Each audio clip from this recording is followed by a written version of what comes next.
وفرقان الحميد فأعوذ بالله من الشيطان الرجيم بسم الله الرحمن الرحيم وأما من خاف مقام ربه ونهى النفس عن الهوى فإن الجنة هي المأوى. عن ابن عباس رضي الله تعالى عنه قال قال رسول الله صلى الله عليه وسلم الشيطان جاثم على قلب بني آدم فإذا ذكر الله خنس وإذا غفل وسوس. رواه البخاري.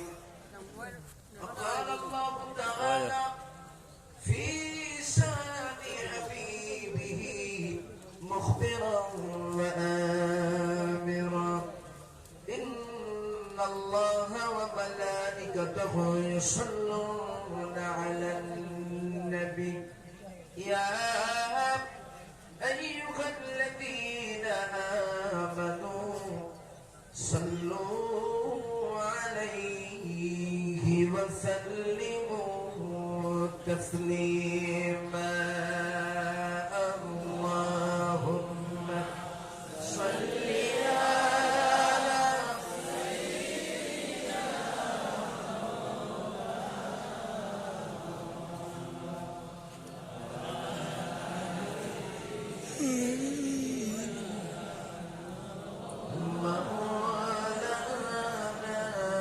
محمد. मन मर कादरे प्राण मर कादरे जेते सोनार मदीनाय. मदीना जेते मन कादे कादे कादे मन कादे कार ना मन कादे. मन मर कादरे प्राण मर कादरे जेते सोनार मदीनाय. যে মদিনা ধন্য হলো যে মদিনা ধন্য হলো পে তোমারি ঠিকানা. মন আমার কাদরে প্রাণ আমার কাদরে যেতে সোনার মদিনা. মন আমার কাদরে প্রাণ আমার কাদরে যেতে সোনার মদিনা. আল্লাহুম্মা সাল্লি আলা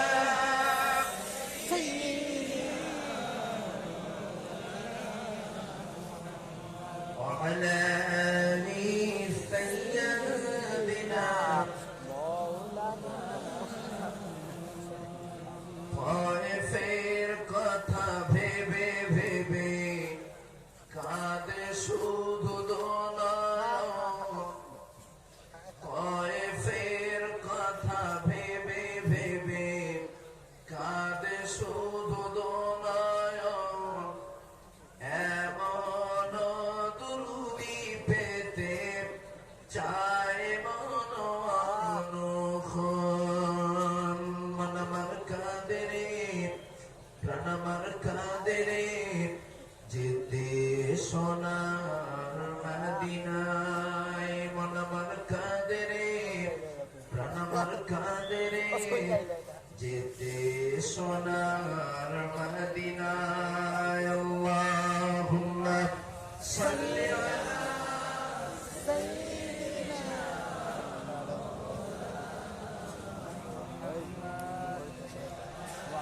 বিশাল ধর্মীয় সমাবেশ পরিচালনাকারী শ্রদ্ধাভাজন সভাপতি সাহেব, মঞ্চ উপবিষ্ট কর্তৃপক্ষের মনোভূত অন্যান্য ওলামা হযরত অতিথিবৃন্দ, সম্মুখে উপবিষ্ট সেরে তার আজ মৃত্যু তুল্য আমার আব্বা জানেরা, সমবয়স্ক বন্ধুবর্গ, স্নেহের কুচি কুচি বাচ্চারা আড়ালে আপনারে বসে মাইকের মাধ্যমে আমার কণ্ঠের আওয়াজ শুনছেন।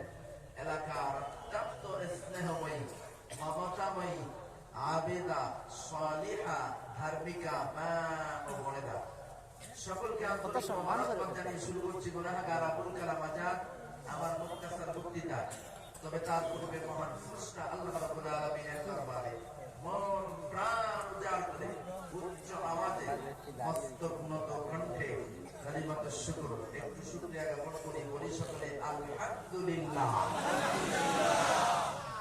এতগুলা মানুষ রবের নাম উজাড় করলাম, অথচ সাউন্ড শুনে মনে হচ্ছে 2 মাস আপনাদের পান্তা পানির ব্যবস্থা হবে।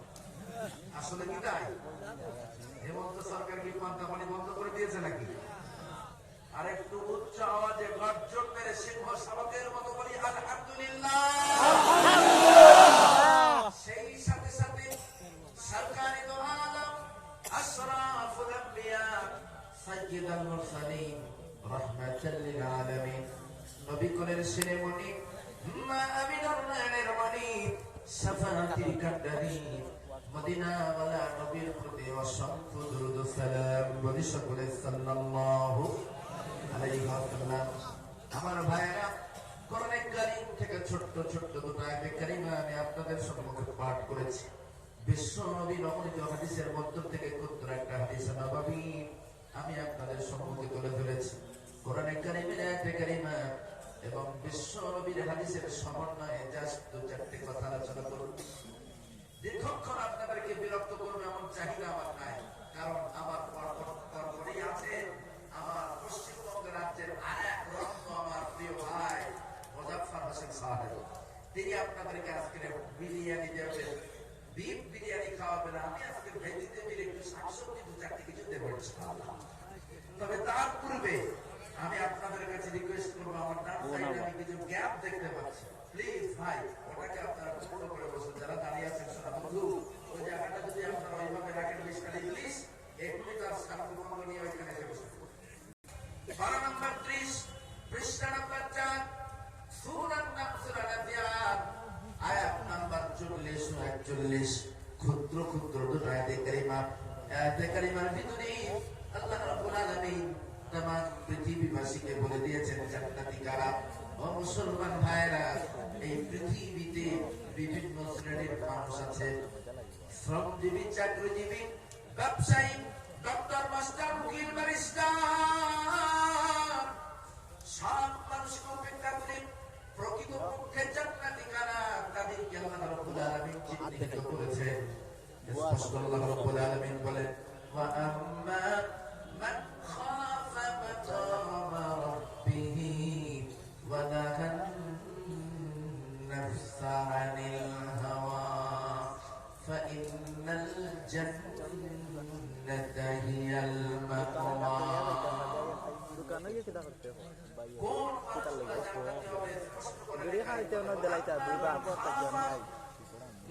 বিরিয়ানি আমার লাগে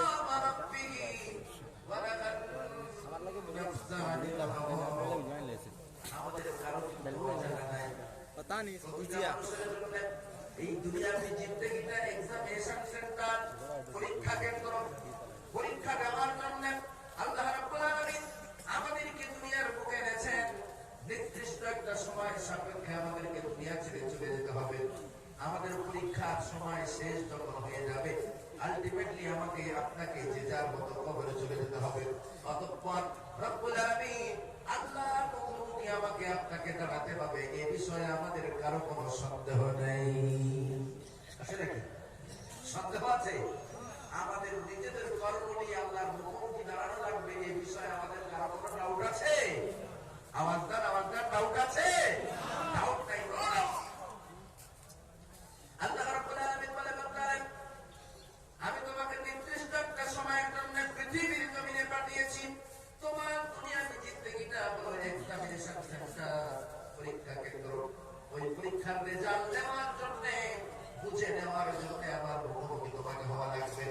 ওই মুখোমুখি হওয়ার ভয়ে যে বাচ্চারা তাদেরকে সংযত রাখতে পেরেছেন, হারাম থেকে নিজেদেরকে সংযত রাখতে পেরেছেন, কোরআনের আদেশ রাসূলের আদর্শের মাপকাঠি অনুযায়ী যারা চলতে পেরেছেন ফাইনাল জান্নাতা হিয়াল মাওয়া, প্রকৃতপক্ষে তারাই জান্নাতি। বলুন সুবহানাল্লাহ। বর্তমান সময়ে আধুনিক যুগের ডিজিটাল মুসলমান আমরা, পকেটে টাকা আছে যতক্ষণ, আল্লাহর সঙ্গে পাল্লা চলে ততক্ষণ, শরীরে শক্তি আছে যতক্ষণ, আল্লাহর সঙ্গে পাল্লা চলে ততক্ষণ। যখন এটা শেষ হয়ে যায়, শরীরের শক্তি কমে যায়, পাওয়ারলেস হয়ে যায়, তখনই আমরা বসে বসে লা ইলাহা ইল্লা আনতা সুবহানাকা ইন্নী কুনতু মিনাল যালিমিন। তাকবীর। যত সময় গায়ে শক্তি থাকে, পকেটে টাকা থাকে, তখন আল্লাহর সঙ্গে পাল্লা চলে। পাওয়ারলেস যখন হয়ে যায়, দুনিয়া কোনো জায়গায় জায়গা হয় না। বয়সকালে বিড়ি খাবার মতো খেয়েছি, এত বিড়ি খেয়েছে, চুল দাড়ি যখন পেকে যায়, কোনো জায়গায় বসতে পারে না, স্থির হয়ে, কারণ শুধু কাশি হয়। যখনই কাশি আসে, বাড়িতে বসে বৌমারা যখন কাশি শোনে, শ্বশুরকে ধমক দেয়। একটা সুন্দর সিরিয়াল দেখছে, আর এত কাশছে, সিরিয়ালের কোনো ধরন পাচ্ছে না। বৌমা ধমক দেয়, ছেলে ধমক দেয়, নাতি ধমক দেয়। বৌমার ধমক শুনে তখন মসজিদে গিয়ে বসে বসে ইল্লাল্লাহ ইল্লাল্লাহ জিকির করে। ও মুসলমান ভাইরা, প্লিজ দোহাই লাগে আপনাদের কাছে আসুন, ফিরে আসুন। এনি টাইম আল্লাহ স্মরণ, আল্লাহর ভয় যদি আপনি অন্তরে রাখতে না পারেন, বিশ্বাস করুন, আপনি নিজেকে মুসলমান দাবি করলে আল্লাহ রাব্বুল আলামিন আপনাকে মুমিন ভাববেন না। ছোট্ট একটা দৃষ্টান্ত, ঠিক আছে, কালিমার সঙ্গে সামঞ্জস্য রেখে সহিহ বুখারী থেকে ক্ষুদ্র একটা হাদিস নববী আজ আমি আপনাদের সম্মুখে পাঠ করেছি। আল্লাহর নবী বলেন, আর নবী বলেন, আল্লাহ ইবনে আব্বাস রাদিয়াল্লাহু তাআলা আনহু قال رسول الله صلى الله عليه وسلم الشيطان جاثم على قلب بني آدم। মিস্টার ইবলিস প্রত্যেকটা আদম সন্তানের কলবের চতুর্দিকে ঘাপটি মেরে বসে থাকে। কলবকে জিনিস আমাদের কারো অজানা নাই। আমাদের প্রত্যেকের ভিতরে ক্ষুদ্র একটা মাংস টুকরো, অতি ক্ষুদ্র একটা গোস্তের টুকরোকে কলব বলা হয়। যে কলব, যে গোস্তের টুকরোটা পবিত্র থাকলে আদম সন্তানের তামাম বডি পবিত্র, সেটা যদি অপবিত্র হয়ে যায়, তামাম বডি অপবিত্র হয়ে যাবে। ওই কলবের চতুর্দিকে ইবলিস ঘাপটি মারা বসে থাকে। দেখে কখন বান্দা খোদা বলা হয়ে যায়, কখন বান্দা আল্লাহ বলা হয়ে যায়। যখনই আল্লাহ স্মরণ থেকে বান্দা দূরে সরে যায়, অমনি ইবলিস তার ঈমানের উপরে হামলা করে। যে কোনো মূল্যে তার অমূল্যতম ঈমানটাকে চুরি করে নিয়ে ভেঙে যায়, বেঈমান করে মৃত্যু পথে পতিত করে দিয়ে তাকে চলে যায়। সেজন্য আজ আমি আপনাদের কাছে রিকোয়েস্ট করবো, ও মুসলমান ভাইয়েরা, যে পেশার মানুষ হই না কেন, যে কোয়ালিটির মানুষ হই না কেন, এনি টাইম আল্লাহ স্মরণ করে রাখার প্রয়োজন আছে না নাই? আরো জোরে বলেন, আছে না নাই? আল্লাহ স্মরণ থেকে যদি বিচ্ছিন্ন হন, পরিণতি কতটা ভয়ঙ্কর একটা দৃষ্টান্ত দিলে বলছেন। তাফসীরে আমানুল কোরআনের ভিতরে পেয়েছি, আল্লাহ তার বেশ বান্দা, ওলি বান্দা, প্রকৃতপক্ষে আল্লাহর ওলি বান্দা, তার বেশ বান্দা। ধর্মীয় শাস্ত্রে যেমন অগাধ পণ্ডিততা ছিল, চিকিৎসা শাস্ত্রেও যথেষ্ট জ্ঞান তিনি অর্জন করেছিলেন। রোগে পীড়ে বিমানে মানুষ যখন জর্জরিত হতেন, সকলেই তার দ্বারস্থ হতেন। যার ট্যাবলেট ইনজেকশনের প্রয়োজন, তাকে ট্যাবলেট ইনজেকশন দিতেন। যার ঝাড়ফুঁকের প্রয়োজন, তাকে ঝাড়ফুঁক দিয়ে বাড়ি পাঠিয়ে দিতেন। একই ব্যক্তির কাছে দুই রকম পরিষেবা পাওয়ার কারণে রাতারাতি দরবেশের জনপ্রিয়তা একেবারে শিওরে। তামাম এলাকার মানুষ যখন এই রোগে পীড়ে বিমানে জর্জরিত হতেন, সকলেই তার দ্বারস্থ হতেন। মুসলমান ভাইয়েরা, বড় দরবেশ বান্দা আল্লাহ, বড় খোদা বান্দা আল্লাহ, বড় দিনদার বান্দা আল্লাহ, মানুষ যখন তার দ্বারস্থ হয় রোগে পীড়ে বিমানে, কোন একদিন ওই দরবেশের কাছে এক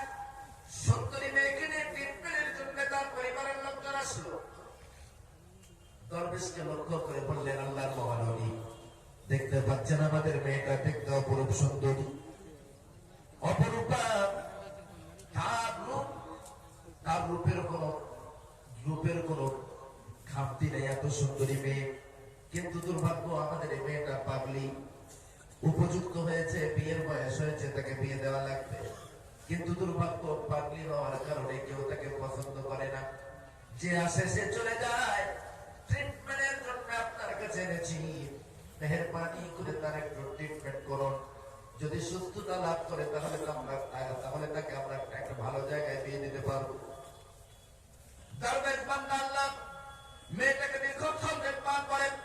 পরিবারের লোকজনদেরকে বললেন, দেখুন এ মেয়ে যা প্রবলেম, 1-2 ঘন্টা ট্রিটমেন্টে মেয়ের কোনো ফায়দা হবে না। কন্টিনিউ যদি মেয়েটাকে কয়েকদিন যাবত ট্রিটমেন্ট করা হয়, আল্লাহ চাইলে মেয়ে সুস্থ হবে, তার করবে না। বলছে রোগ যা, তাতে করে 1 ঘন্টা ট্রিটমেন্টের কোনো ফায়দা হবে না। কন্টিনিউ কয়েকদিন যাবত ট্রিটমেন্ট করলে আল্লাহ চাইলে সুস্থ হবে। পরিবারের লোকজন বলেন, নো প্রবলেম, 1 সপ্তাহ, 15 দিন, 1 মাস, যতদিন খুশি লাগে আপনি ট্রিটমেন্ট করতে থাকুন, যে কোনো মূল্যে মেয়েটাকে সুস্থ করা লাগবে। দরবেশের কাছে মেয়েটাকে অ্যাডমিশন করে পরিবারের লোকজন যে যার মতো বাড়িতে চলে গেল। ও মুসলমান ভাইরা, কন্টিনিউ মেয়েটাকে ট্রিটমেন্ট যখন করে, মিস্টার ইবলিস দরবেশের মাথায় ওয়াসওয়াসা ঢোকায়। ওই সুন্দরী মেয়েটা রূপ লাবণ্যের প্রতি আকৃষ্ট হয়। খানিকের জন্য দরবেশ যখনই আল্লাহ ভরা হয়ে যায়, ইবলিস তার মগজ ধোলাই করে। কন্টিনিউ মগজ ধোলাই করে করে মেয়েটার সঙ্গে জেনায় লিপ্ত করাতে বাধ্য হয়। বলুন নাউজুবিল্লাহ। সুন্দরী মেয়ের রূপ লাবণ্যের প্রতি আকৃষ্ট হয়ে একাকী বেঁকে মেয়েটার সঙ্গে জেনা করে। কয়েকবার জেনা করবার কারণে মেয়েটা অলরেডি গর্ভবতী। যখনই গর্ভবতী হয়ে যায়, মিস্টার ইবলিসের পর সশরীরে দরবেশের কাছে হাজির। আল্লাহর বান্দা, কামটা করলেন। তামাম এলাকার মানুষ আপনাকে যথেষ্ট খোদাবীর নামে চেনে, আপনাকে বড় দরবেশ নামে চেনে, বড় আল্লাহওয়ালা নামে চেনে, অথচ আপনি একজন কুমারী মেয়েকে গর্ভবতী করে দিয়েছেন। এ সংবাদ যখন সমাজে ছড়িয়ে পড়বে, নিশ্চয়ই মানুষ আপনাকে ছাড়বে না, চাপনা তুলে আপনার কাছে দেন। দরবেশের চেতনা ফিরল, হাই কি সর্বনাশ করলাম। আমার সুবিশাল সুনাম সুদর্শ খ্যাতি মুহূর্তের জন্য, মুহূর্তের মধ্যে ধূলিসাৎ হয়ে যাবে। মানুষ আমার গর্ব যখন দেখবে, মানুষ আমাকে ছাড়বে না, চাপনা তুলে আপনার কাছে দেবে। কি হবে উপায়? টেনশনে প্রেশার হয়ে যায়। দরবেশ মাথা নিচু করে চুপটি মেরে বসে আছে। মিস্টার ইবলিস দরবেশকে লক্ষ্য করে বলে, নো টেনশন, নো প্রবলেম। ও বন্ধু, আমি থাকতে তোমার কোনো ভয় নাই। দরবেশ ইবলিসকে লক্ষ্য করে বলে, ধর্মের ভাই, দোহাই তোমার, আমাকে এই যাত্রায় বাঁচাও। কারণ তুমি জানো তামাম এলাকার মানুষ আমাকে বড় দরবেশ নামে চিনি, আমাকে বড় খোদাবীর নামে চেনেন। মানুষ যদি আমার এই কীর্তিটা শোনে, মানুষ যদি আমার এই গর্বটা জেনে যায়, আমার দ্বারাই কুমারী মেয়ে গর্ভবতী হয়েছে, এ সংবাদ যদি মানুষ শুনে যায়, নিশ্চয়ই তারা আমাকে ভালোবাসবে না, নিশ্চয়ই তারা আমাকে গালি দেবে, ভৎসনা করবে, মারবে, নিশ্চয়ই তারা আমাকে বেইজ্জতি করবে। ইবলিসের কাছে হাত নত করে, হাত উঁচু করে সাহায্য চায়, আমাকে এই যাত্রায় বাঁচাও, প্রয়োজনে তোমাকে যা দেওয়া লাগবে আমি তাই দেব। ইবলিস সুযোগ বুঝে বলছে, দেখো আমার কোনো অর্থবিত্তের প্রয়োজন নাই, তবে আমার কিছু ফতোয়া আছে, সেই ফতোয়াগুলো আপনাকে শোনা লাগবে। শর্ত আছে, আমার শর্তগুলো যদি আপনি শোনেন, কথা দিলাম আপনার কোনো ভয় নেই। দরবেশ বলে, আমার ধর্মের ভাই, মায়ের পেটের ভাই না হলে আমার ধর্মের ভাই, এই যাত্রায় আমাকে বাঁচাও, প্রয়োজনে তুমি আমাকে যা বলবে আমি তাই শুনবো। ইবলিস বলে, অবশ্যই তোমাকে বাঁচাবো, তবে শর্ত হলো এখনই মেয়েটাকে তোমাকে হত্যা করা লাগবে। কারণ মেয়েটা অলরেডি গর্ভবতী, যতদিন যাবে তার গর্ভের সন্তান বড় হয়ে যাবে, গর্ভের সন্তান যত বড় হয়ে যাবে মেয়েটার পেটটা ফুলে উঠবে।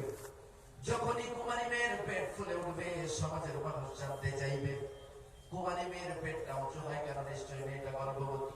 কোথা থেকে কার দ্বারা গর্ভবতী হয়েছে মানুষ তদন্ত করবে। তদন্তে যখন তোমার নাম উঠে আসবে, কেউ তোমাকে ছাড়বে না।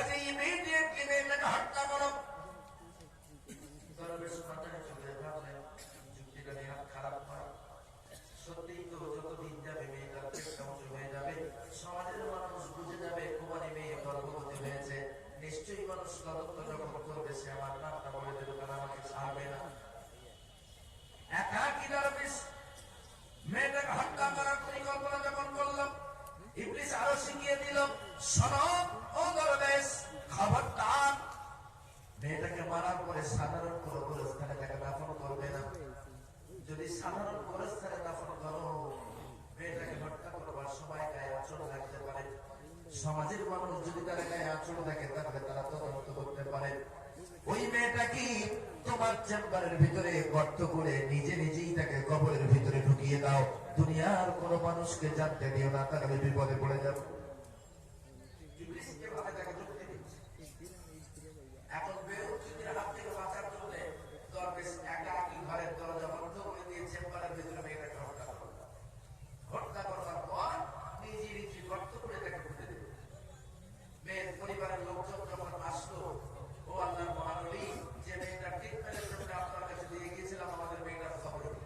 দরবেশ এক কথাই বললো, সে তো কবে মারা গেছে। মারা যাওয়ার পরে আপনাদের সঙ্গে যোগাযোগ করতে চেষ্টা করলাম, পারলাম না, ব্যর্থ হয়েছি। একটা মুসলিম মেয়ের লাশ পচে গলে যাবে, এটা তো আমি মানতে পারি না। এই জন্যই নিজে দায়িত্ব নিয়ে তার দাফনের ব্যবস্থা করে দিয়েছি। পরিবারের লোকজনেরা দরবেশ ওয়েলকাম জানিয়ে বাড়ি চলে গেল। ধন্যবাদ আপনাকে, মোবারকবাদ আপনাকে, আপনার মেয়ে নয়, অথচ আপনি দায়িত্ব নিয়ে তাকে দাফন করে দিয়েছেন, এর জন্য আপনাকে অনেক অনেক ধন্যবাদ। পরিবারের লোকজন যে যার মতো বাড়িতে চলে গেল। মনে মনে ভাবলো, পালা পেরিয়ে গেছে, মাথা হালকা হয়ে গেছে, পাগলি মেয়ে মারা গিয়েছে, বেঁচে গেছে, এমন করে যে যার মতো বাড়িতে চলে গেল। অধিকাংশ ইবলিস পরিবারের লোকজনের কাছে কি ওই মেয়ের পরিবারের লোকজনের কাছে জানতে চাইল, ও বাড়ির লোকেরা, তোমাদের যে মেয়েটা ট্রিটমেন্ট করবার জন্য দরবেশের কাছে নিয়ে গিয়েছিলে, সে মেয়েটার খবর কি? বলে, সে তো কবে মারা গেছে। ইবলিস বলে, মারা যায় নাই, মারা যায় নাই, তোমাদের মেয়ে মারা যায় নাই। পরিবারের লোকজন বলে, আমরা দরবেশের কাছ থেকে শুনেছি নিশ্চিত মেয়েটা মারা গেছে, দরবেশ তাকে দাফন করে দিয়েছে। ইবলিস বলে, না, তোমাদের মেয়ে মারা যায় নাই, বরং তাকে হত্যা করা হয়েছে। হত্যার পূর্বে তার সঙ্গে জেনা করা হয়েছে, জেনার কারণে মেয়েটা গর্ভবতী হয়েছে। সমাজে বেহুজ্জুতির ভয়ে দরবেশ তাকে হত্যা করেছে। ও মুসলমান ভাইরা, মেয়ের পরিবারের লোকজনেরা এক বাক্য বললেন না, সম্ভব নয়। কারণ আমরা যতদূর জানি, তিনি বড় আল্লাহ বলা মানুষ, তিনি বড় দরবেশ বান্দা, বড় খোদা প্রিয় বান্দা, সুতরাং এত বড় জঘন্য কাজ তিনি করতে পারেন না। দরবেশের প্রতি পরিবারের লোকজনের যথেষ্ট কনফিডেন্স ছিল, এতটা জঘন্য কাজ তিনি করতে পারেন না। ইবলিসের পর তাকিদ সহকারে বলেন, বিশ্বাস যদি না হয়, তোমাদের মেয়েটাকে কোথায় দাফন করেছে, অন্তত পক্ষে কবরটা একটু দেখে এসো, তার কবরটা একটু জিয়ারত করে এসো। পরিবারে নরম গরম সর্বরকম মানুষ আছে, দুটা দলে বিভক্ত হয়ে কেউ বা বলে যা হয়ে গেছে ছেড়ে দাও, আর কেউ বা বলে লোকটা ইনফরমেশন যেহেতু নিয়ে এসেছে একটু তদন্ত করা দরকার। আবারও একদল মানুষ দরবেশের কাছে এসে প্রশ্ন করলেন, ও আল্লাহর মহানবী, আপনার বিরুদ্ধে আমাদের কোনো অবজেকশন নাই, তবে আমাদের মেয়ে পাগলি হলেও সে আমাদের মেয়ে, মারা যাওয়ার পরে তার দাফনে আমরা থাকতে পারলাম না, মনটা বড়ই কাঁদি, মেয়েটা কবরটা একটু জিয়ারত করবার জন্য বলুন, আমাদের মেয়েটাকে কোন গোরস্থানে কবর দিয়েছেন, একটু কবরটা দেখিয়ে দেন, আমরা একটু তার কবরটা জিয়ারত করবো। যখনই কি তার কাছে কবর কথা জানতে চাইলো, দরবেশ তখন আমটা শুরু করলো, বলুন কবর কোথায়, বলুন। দুইজন মানুষ জানতে চাইলো কবর কোথায়, আর দুইজন পায়ের বুড়া আঙুল দিয়ে জমিনের মাটি খচড়াতে থাকি। দীর্ঘদিনের পুরানো চেম্বার, জমিনটা শক্ত হওয়ার কথা, কিন্তু যখনই পায়ের শক্ত আঙুল দিয়ে জমিনটা খচড়াতে যায়, তখনই জমিনটা লুজ লাগে। যত লুজ লাগে, পা তত ভিতরে ঢুকিয়ে দেয়। পা একটু গভীরে যখন ঢুকিয়ে দিল, তপ করে নিচের থেকে লাশ পচা গন্ধ যখন নাকে আসলো, পরিবারের লোকজনের সন্দেহ বেড়ে গেল। হাতের সাহায্যে মাটি সরানো, মাটি সরিয়ে দেখলো না, তাদের মেয়েটাকে তার চেম্বারের ভিতরেই পুঁতে রাখা হয়েছে। ডুকরে কেঁদে ওঠে। পরে পরিবারের লোকজনেরা বলল, হায়, আমাদের মেয়েটা যদি স্বাভাবিক অবস্থায় মারা যায়, গোরস্থানে দাফন না করি, এমন করে চেম্বারের ভিতরে কেন তাকে পুঁতে রেখেছেন? টুকরে কাঁদতে কাঁদতে চেম্বার ছেড়ে পালিয়ে এসে সকল মানুষকে জানিয়ে দিয়ে বললেন, ও এলাকার বাসী, ও এলাকার মানুষেরা, দেখুন আমরা তাকে দরবেশ নামে চিনি, তার কুকীর্তি দেখুন, আমাদের মেয়েটাকে হত্যা করে নিজের চেম্বারের ভিতরে পুঁতে রেখেছে। সব মানুষ চেম্বার ছেড়ে যখন বাইরে আসলো, দরবেশের পর ভিতর থেকে দরজা বন্ধ করে দিন, ডাইরেক্ট একবারে বসেন, লা ইলাহা ইল্লা আনতা সুবহানাকা ইন্নী কুনতু মিনাজ জালিমিন করতে লাগলো। আর তো কোনো উপায় নাই, ডাইনে বামে সম্মুখে পিছনে চতুর্দিক যখন অবরুদ্ধ হয়ে গেল, আর বাঁচানোর কোনো বাবা নাই। ডাইরেক্ট বসে বসে তখন লা ইলাহা ইল্লা আনতা সুবহানাকা ইন্নী কুনতু মিনাজ জালিমিন করতে লাগলো। আর আল্লাহর মদদ আসলো না। লা ইলাহা ইল্লা আনতা পড়তে পড়তে আবার অনুষ্ঠানিক বিশেষে হাজির। বন্ধু ঘটের দিকে দরবেশ বলে দিকে জন্ডিস, বলে বা ধর, বলে ধরা খেয়ে গেছি, আর বাঁচার কোন রাস্তা নেই। ইবলিস বলে, কে বলে রাস্তা নাই? বন্ধু আমি থাকতে তোমার কোনো ভয় নাই। তখন ইবলিস বলছে, কে বলেছে বাঁচার রাস্তা নাই? আমি থাকতে তোমার কোনো ভয় নাই। দরবেশের পরে ইবলিসকে লক্ষ্য করে বলল, আমার ধর্মের বাপ, এই যাত্রায় আমাকে যদি বাঁচাতে পারো, কথা দিলাম যা বলবো আমি তাই শুনবো। আগে ছিল ভাই, এখন হয়ে গেছে বাপ। বুঝলেন? আমার ধর্মের বাপ, আমাকে যা বলবো তাই শুনবো, তবু আমাকে যাত্রায় বাঁচাবে।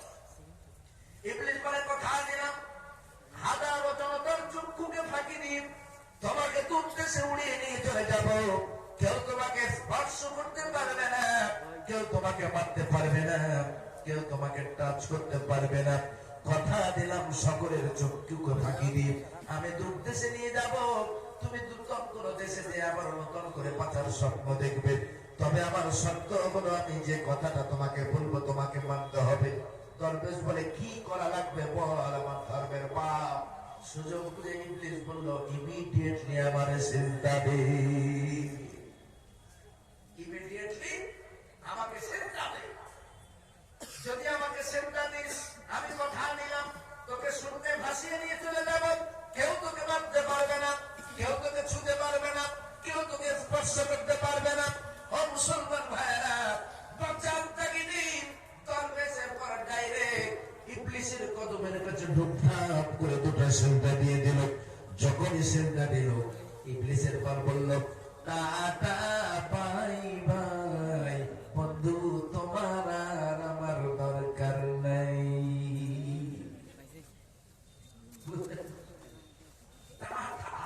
বাই বাই বন্ধু, তোমার আর আমার দরকার নাই। ইবলিস গায়েব হয়ে গেল। দরবেশ বেঈমান হয়ে যাওয়ার পরে হায় হায় করতে লাগলো। সুবিশাল জনরস দরজা ভেঙে ভিতরে ঢুকলো। এই দরবেশ বার হ। টেনে হিঁচড়ে তাকে বার করলো। রাবণিত জনতা মারতে মারতে ঘটনাস্থলেই তাকে ডেড করে ফেললো, মেরে ফেললো। ও মুসলমান ভাইরা, নারীর রূপ লাবণ্যের প্রতি আকর্ষিত হয়ে ক্ষণিকের জন্য আল্লাহ ভোলা হওয়ার কারণে মিস্টার ইবলিস তার কলবের চতুর্দিকে ঘাপটি মেরে বসেছিল। যখনই সে আল্লাহ ভোলা হয়ে গেল, অমনি তার ইমানের উপরে হামলা করে তাকে বেঈমান করে জাহান্নামী করে দিল। ঠিক তদ্রূপ আমাকে আপনাকেও সদা সর্বদা ইবলিস টাকা দেওয়ার জন্য আমাদের কলবের চতুর্দিকে ঘাপটি মেরে বসে আছে।